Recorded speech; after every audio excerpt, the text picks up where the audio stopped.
فرش والوں کو آکے سیدہ طیبہ طاہرہ جناب سیدہ زہرا کے دروازے پہ دیکھا ہے، وہ بھی آکے کہتے ہیں مل جائے گا کچھ کھانے کا، وہ بھی آکے کہتے ہیں۔ اور بطول کون ہے کون بطول؟ کائنات میں کتنی بطولیں گزری جی ہاشمی صاحب؟ کیا کہتے ہیں مولوی؟ 2 بطولیں۔ بطول کے معنی کیا ہے مفتی سے کہنا؟ پوچھنا آپ نے یہ جو چپ رہنے والی عادتیں ہیں نا آپ کی، انہوں نے مروا دیا ہمیں۔ آپ کی اس عادت نے ہمیں مروایا ہے، چپ رہنے والی۔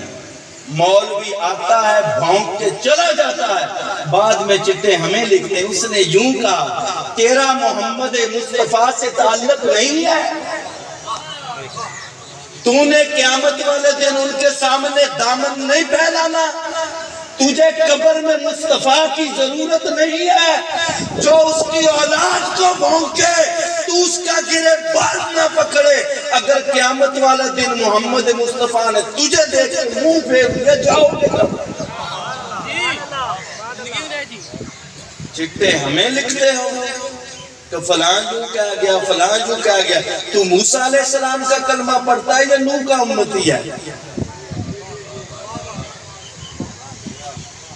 دنیا میں 2 بطولیں ہیں، مولوی سے کہنا بطول کا ترجمہ کر مولوی، میری تو ماں ہے میں بتاتا ہوں تمہیں۔ حاجی صاحب مجھ پہ الزام ہے کہ تو مولا علی کو بیان کرتے ہوئے شاہ صاحب وہ رسول سے اوپر لے جاتے ہیں۔ میں نے کہا مولوی تیرا قصور نہیں ہے، تو نے سنا ہے رسول اپنے مولوی سے، اور علی سنتا ہے ہم سے، کبھی رسول سن ہم سے، پھر علی بھی سن ہم سے، تمہیں پتا چلے مقام رسالت کیا ہے، مقام ولایت کیا ہے۔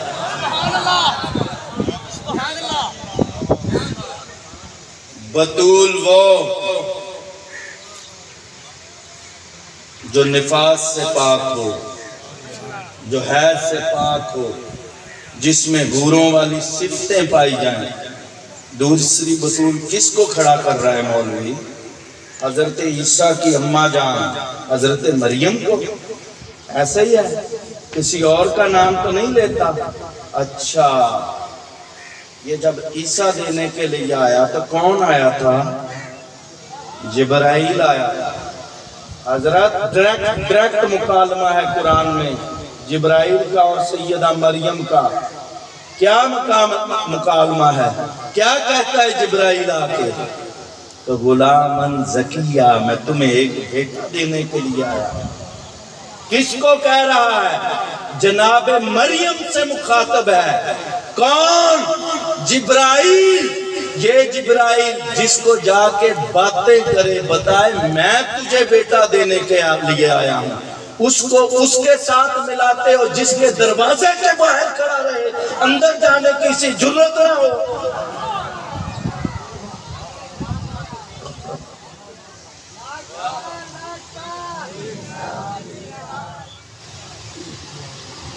اس کے ساتھ ملاتے ہو اس کو۔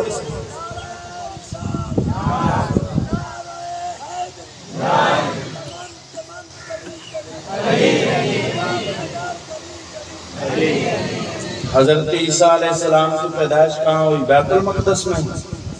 جرت کیا کریں مولوی سے پوچھنا عیسیٰ بیت المقدس میں پیدا ہوئے تھے یا اللہ نے کہا تھا میرے گھر کو چھوڑ وہ سامنے چلی جا، 40 دن ادھر رہ، جب تو پاک ہو جائے گی پھر اندر آنا۔ یہاں پہ حسن تشریف لے کے آیا، دوسرے لمحے مصلی پہ بطول کھڑی تھی۔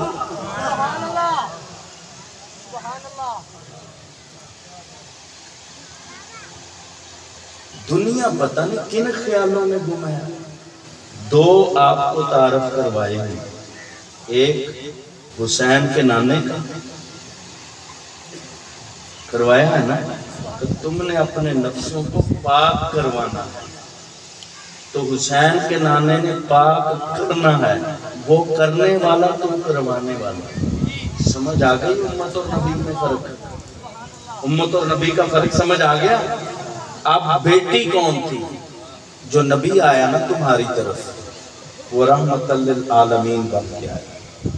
کیا آیا؟ تمام جہانوں کے لیے رحمت۔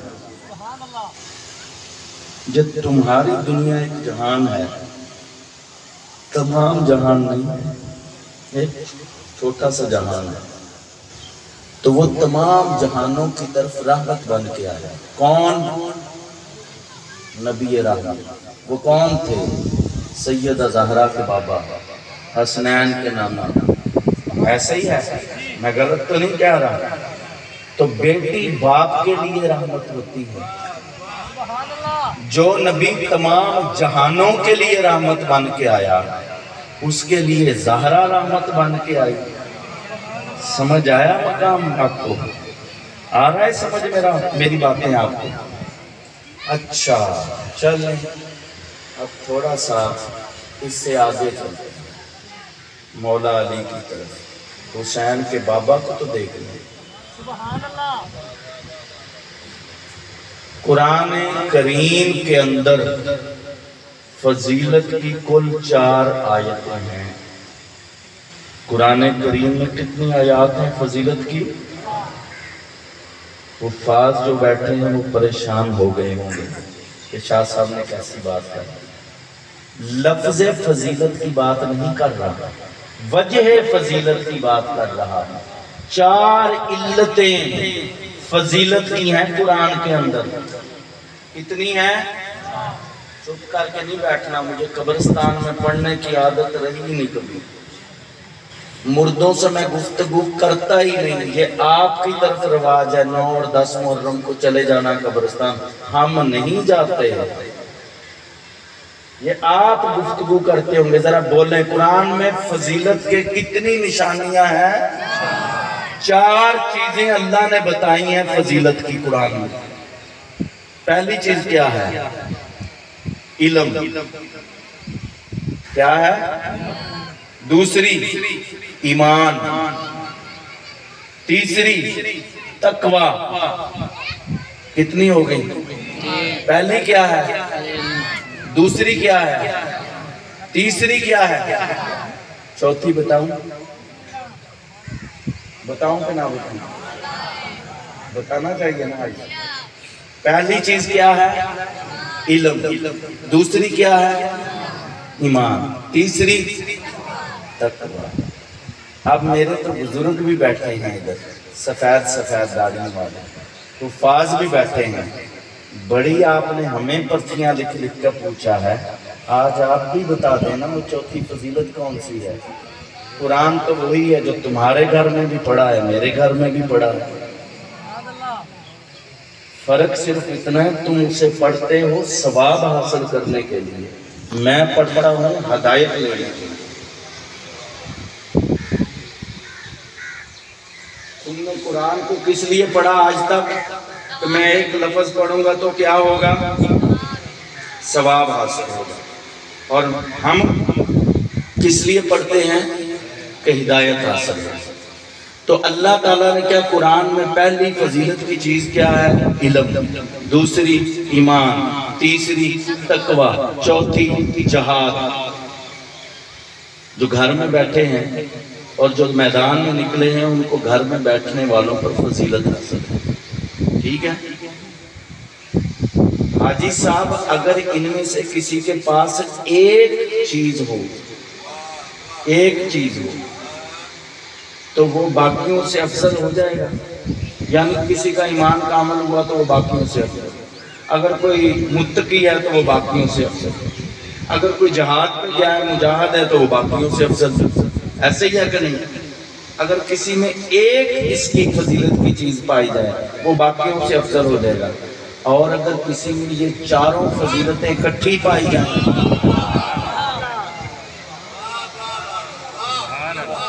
پھر اس کے افضل ہونے کی کوئی شک تو نہیں ہوگا، کسی کو نہیں ہونا چاہیے نا۔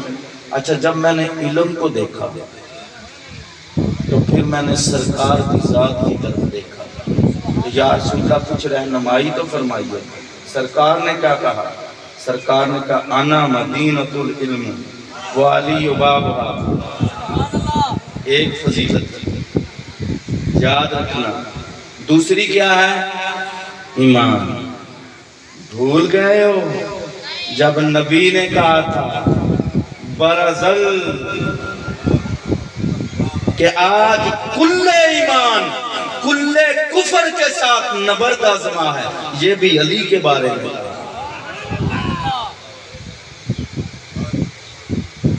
بھول گئے ہو؟ دو فضیلتیں اکٹھی ہو گئیں۔ تیسری کون تھی؟ تقوی۔ نبی واپس آئے معراج سے، ایک ایک بات کا ذمہ دار ہوں۔ اب بھی کسی کو تکلیف ہو تو حوالہ لے لے، میرے جانے کے بعد بھی تکلیف ہو تو مجھے ضرور بلائیے گا۔ حوالہ نہ دے سکوں، سید کا بیٹا نہیں، مجہول روایت پڑھوں، جھوٹی روایت پڑھوں، موضوع حدیث پیش کروں، میرا سر تن سے جدا کر دیجئے گا، آپ کو کلمے کی قسم۔ اور اگر ساری باتیں درست ہیں تو پھر مان لو نا، تم اور ہو وہ اور ہے۔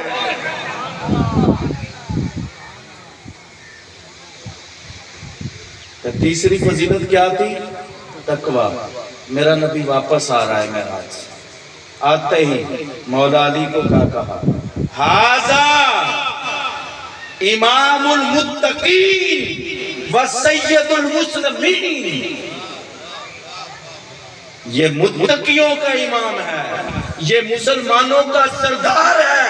اب جو بھی علی کو سردار مانے سمجھ لینا نبی نے سند دے دی مسلمان کو۔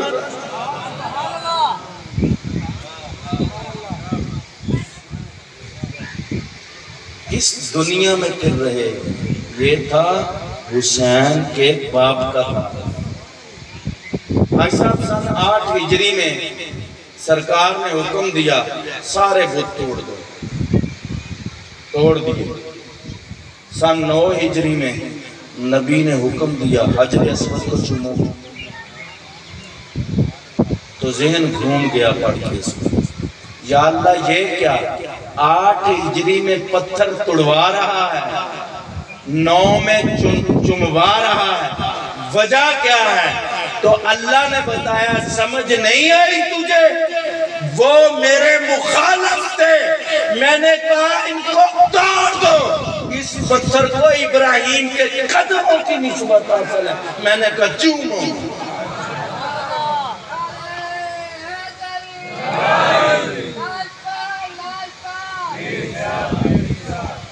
سمجھ آئی تمہیں؟ پتھر کو اگر ابراہیم نبی کی قدموں کی نسبت حاصل ہو جائے، کتنے حاجی بیٹھے ہیں ادھر اس مجمع میں، کتنے آپ لوگ گئے ہوں گے عمرہ کرنے، چومتے ہیں حجر اسود کو کہ نہیں؟ چومتے ہیں، اس کی نسبت ہے ابراہیم کے قدموں کی طرف، تو کہا چوم اسے، اور جس کی نسبت محمد مصطفیٰ کی طرف ہو، وہ جس کے گلے کے اوپر محمد مصطفیٰ خود بوسہ دیتے ہوں، وہ جو آ رہے ہیں تو سرکار خطبہ چھوڑ دیں، حسنین کو جا کے اٹھا لیں۔ تمہیں سمجھ نہیں آئی آج تک حسین کیا ہے؟ الحسین منی وانا من الحسین۔ سنی ہے حدیث، سنی ہے نا آپ نے، کافی مرتبہ سنی ہوگی۔ ایسا ہی ہے، کیا کہتا ہے مولوی؟ حسین مجھ سے، میں حسین سے، یہی سنا ہے؟ بول رہے ہیں یہی سنا ہے نا آپ نے؟ نہیں، اس کے اندر ایک حکم چھپا ہوا ہے نبی کا، محسوس کرو اسے۔ الحسین منی، حسین مجھ سے ہے، میرے بال کی توہین کرنا بھی کفر ہے، حسین کے بال کی توہین کرنا بھی کفر ہے، میری نالین کی توہین کرنا بھی کفر ہے، حسین کی نالین کی توہین کرنا بھی۔ الحسین منی، مجھ سے جو ہو گیا وہ، اب وہ خود کچھ نہیں رہا، ادھر بھی دیکھو گے محمد ہے، ادھر بھی دیکھو گے محمد۔ سمجھ نہیں آئی حدیث آپ کو آج تک؟ اولنا محمد، آخرنا محمد، اوسطنا محمد، یہ تو وہ گھر ہے اس کے تو جس بچے کی طرف تم دیکھ لو اسے میں تمہیں سرکار کا جلوہ نظر آئے گا۔ پھر کیسے کہتے ہو؟ اور جی وہ بھی ہمارے جیسا بشر، ہم بھی اس جیسے بشر۔ چلو جی ٹھیک ہے، مولوی کی یہی بات مان لیتے ہیں، وہ ہمارے جیسے صحیح، ہم اس کے جیسے صحیح۔ تو مولوی سے کہیے گا مولانا تو اپنے ابے جیسا ہے کہ نہیں؟ تیرا ابا بھی بشر، تو بھی بشر، تیرا ابا بھی دیکھے تو بھی دیکھے، تیرا ابا بھی کھائے تو بھی کھائے، ایسا ہی ہے۔ تیرے ابے کو بھی خواہش نسل، تجھے بھی خواہش نسل، ایسا ہی ہے۔ مولوی کو کہنا جگرے پہ ہاتھ رکھ مولانا، آج کی رات اماں کے پاس ابے کو نہ بھیج، تو جا کے دکھانا ہے تو ایک جیسا، پتہ تو چلے۔ بیوقوف، تو اپنے باپ جیسا نہیں ہو سکتا، تو حسین جیسا بنتا ہے، تو نبی آخر الزمان جیسا بنتا ہے۔ اور حاجی صاحب آپ کی نظر حضرت ابو بکر صدیق، آیت نور، سورہ نور، آیت نمبر 36، سورہ یاد کروانے آیا، میں تقریر کرنے نہیں آیا، تقریریں بہت کی ہیں میں نے زندگی میں، تمہیں یاد کروانا۔ آیت سورہ، آیت نمبر 36، مولوی کو کہنا اس کی وجہ نزول بیان کر، مولوی کی ماں مر جائے گی، نہیں کرے گا۔ مسجد نبوی میں بیٹھے ہیں سرکار، آیت اپنا سورہ نور کی آیت نمبر 36 نازل ہو گئی کہ یہ وہ گھر ہیں انبیاء کے جو تمام گھروں سے افضل ہیں۔ ایک صحابی رسول یا رسول اللہ، کیا یہ گھر انبیاء کے سارے جہان کے گھروں سے افضل ہیں؟ سرکار نے کہا نام، ہاں یہ سارے جہان کے گھروں سے افضل ہے۔ تو نے صدیق اکبر کو کیا مانا؟ غلامی کا توق تو ہمارے گلے میں ہے، تو نے صدیق اکبر کے نام پہ چندے کھائے ہیں، تو نے مسجدوں کی چٹائیوں کو خون آلود کیا ہے، تو نے بیٹیوں کے سہاگوں کو اجاڑا ہے، تو نے ماؤں کی گودوں کو اجاڑا ہے صدیق اکبر کے نام پہ۔ عقیدہ ہم نے اپنایا ہے صدیق اکبر کا۔ جیسے ہی صحابی یہ سوال کر کے بیٹھا، حضرت صدیق اکبر اٹھ کے کھڑے ہو گئے۔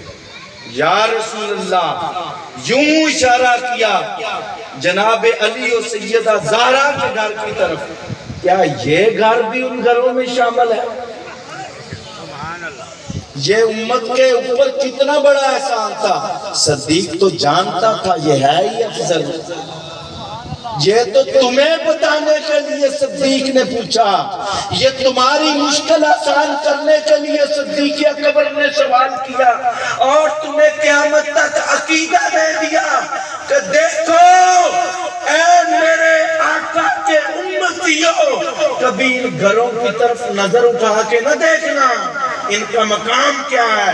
صدیق اکبر نے پوچھا یا رسول اللہ، یہ علی و فاطمہ کا گھر بھی ان گھروں میں شامل ہے؟ تو میرے نبی نے کیا کہا؟ نام افضل، یہ انبیاء کے گھروں میں افضل ترین۔ سبحان اللہ، سبحان اللہ۔ تو نے صدیق اکبر کا عقیدہ اپنانا ہے، یہ تو صدیق اکبر نے ہمیں بتایا ہے۔ فاطمہ کے گھر کو عام گھر نہ سمجھنا۔ اور تکلیف ہے مولوی کو، تفسیر در منصور سورہ نور آیت نمبر 36، علامہ جلال الدین سیوطی سے کوٹ کر رہے ہیں۔ جاؤ مولوی کو کہنا لگا فتویٰ علامہ جلال الدین سیوطی کا، تو نے ماں کا دودھ پیا ہے میں تجھے دیکھ لوں۔